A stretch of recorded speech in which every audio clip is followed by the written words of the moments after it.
नमस्कार मित्रों, मैं अनुरुद्ध कुमार। 1781 के संशोधन अधिनियम के बाद में अब हम लोग पहुंचेंगे 1784 के पिट्स इंडिया एक्ट पे।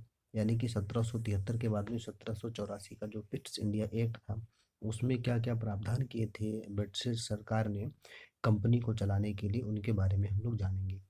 ये इसमें इसने क्या किया कंपनी के जो राजनीतिक और वाणिज्यिक कार्य थे उनको पृथक पृथक कर दिया गया, यानी कि अलग अलग कर दिया गया। कंपनी के कार्यों को दो भागों में बांट दिया गया, एक तो राजनीतिक कार्यों को और दूसरा जो था वाणिज्यिक कार्यों को पृथक कर दिया गया।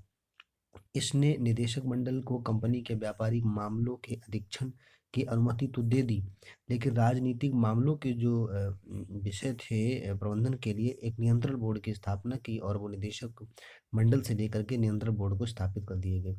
राजनीतिक मामले के बोर्ड ऑफ कंट्रोल के नाम से इसको जाना गया और एक नए निकाय का गठन कर दिया। इस प्रकार द्वैध शासन की व्यवस्था का आरंभ किया जाना, यानी कि 1784 पिट्स इंडिया एक्ट के साथ कंपनी शासन में हमें द्वैध शासन देखने को पहली बार मिलता है।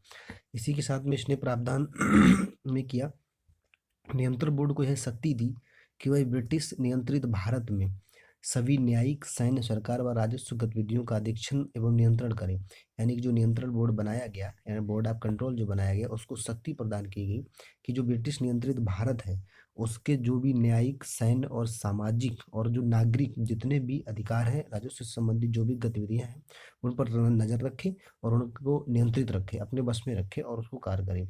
इस प्रकार अधिनियम के दो महत्वपूर्ण कार्य और थे। इसी प्रकार अधिनियम के दो महत्वपूर्ण कार्य थे। प्रथम ये था, भारत में कंपनी के अधीन क्षेत्र को पहली बार ब्रिटिश आधिपत्य का राज्य कहा गया।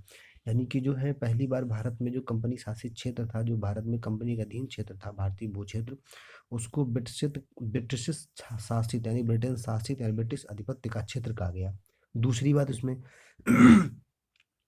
ब्रिटिश सरकार को भारत में कंपनी के कार्यों और इसके प्रशासन के कार्य पर पूर्ण नियंत्रण प्रदान कर दिया गया। यानी ब्रिटिश सरकार थी जो भारत के जो कंपनी के कार्यों पर, तो इसके प्रशासन पर पूर्ण नियंत्रण प्रदान कर दिया गया। किसके द्वारा? नियंत्रण बोर्ड के द्वारा, बोर्ड ऑफ कंट्रोल के द्वारा जो बनाया गया था।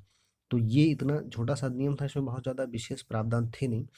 तो इस तरीके से धीरे धीरे क्या है, ब्रिटिश गवर्नमेंट जो है भारत में जो है अपनी सत्ता को मजबूत कर रही थी और कंपनी का शासन था उसको धीरे धीरे कमजोर कर रही थी और कंपनी की शक्तियों को अपने नियंत्रण में लेती चली जा रही थी। इसी कड़ी में इसमें सुधार करने के लिए 1786 में एक अधिनियम पास किया गया। उसमें क्या हुआ, 1786 में कार्नवालिस को बंगाल का गवर्नर जनरल नियुक्त किया गया। उसने यह पद स्वीकार करने के लिए दो शर्तें रख ली। उसने दो शर्तों के आधार पर यह पद लिया। पहली शर्त उसकी ये थी कि वो विशेष मामलों में काउंसिल के निर्णयों को अधिभावी करने अथवा न मानने का अधिकारी होगा। यानी कि उसको अधिकार होगा कि वो काउंसिल के नियमों को माने या ना माने।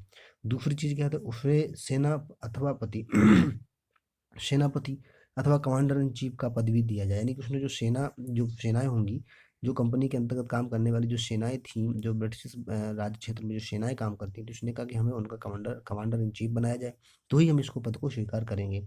और इस पद को स्वीकार करना और ये शर्तें मानी भी कंपनी शासन में, ब्रिटिश सरकार ने कंपनी शासन को ध्यान में रखते हुए इन बातों को माना और उसको जो है गवर्नर जनरल बनाया बंगाल का गवर्नर जनरल बनाते के साथ साथ ही इसको जो है पद प्रदान किया गया और इसने फिर आगे की कार्यविधि को अपने अनुसार चलाया। और 1793 आते आते जो है कंपनी का शासन चरम सीमा पे पहुंच गया। कंपनी का शासन चरम सीमा पे पहुंच गया, जिसको चार्टर एक्ट कहा गया। 1793 का जो एक्ट था वो चार्टर एक्ट कहा गया आगे। और इसकी विशेषताओं को और इसके प्रावधानों को जो है हम आगे देखेंगे। 1793 और 1813 के चार्टर एक्ट को एक साथ में देख लेंगे। तब तक के लिए इतना ही रखेंगे, ज़्यादा नहीं करेंगे और इसको धीरे धीरे हम लोग आगे समझते जाएंगे और करते जाएंगे। ठीक है, नमस्कार, धन्यवाद।